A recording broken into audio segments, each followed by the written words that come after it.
नमस्कार. मी संतोष पाटील, जिल्हाधिकारी सातारा. उद्या भारतीय स्वातंत्र्याचा 80वा स्वातंत्र्य दिन आपण साजरा करतोय.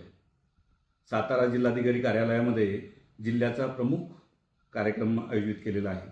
माननीय नामदार शंभूराज देसाई साहेब, पालकमंत्री सातारा यांच्या हस्ते सकाळी 9:05 ध्वजारोहण होईल आणि या कार्यक्रमासाठी जिल्ह्यातील सर्व सन्माननीय लोकप्रतिनिधी, सर्व स्वातंत्र्य सैनिक, माजी सैनिक, सर्व ज्येष्ठ नागरिक, विद्यार्थी या सर्वांनी या कार्यक्रमासाठी आवर्जून यावं असं मी या निमित्तानं सर्व सातारकर नागरिकांना विनंती करतो, आवाहन करतो. स्वातंत्र्य दिनाच्या या कार्यक्रमाच्या नंतर जिल्हाधिकारी कार्यालयापासून ते पवई नाक्यावरील छत्रपती शिवाजी महाराजांच्या पुतळ्यापर्यंत तिरंगा रॅलीचं आयोजन करण्यात आलेलं आहे. या रॅलीमध्येही सातारकर नागरिकांनी मोठ्या प्रमाणावर सहभागी होऊन स्वातंत्र्याच्या या उत्सवामध्ये आपला सहभाग नोंदवावा अशी मी त्यांना नम्र प्रार्थना करतो. स्वातंत्र्य दिनाच्या आपल्या सर्वांना मनपूर्वक शुभेच्छा. जय हिंद.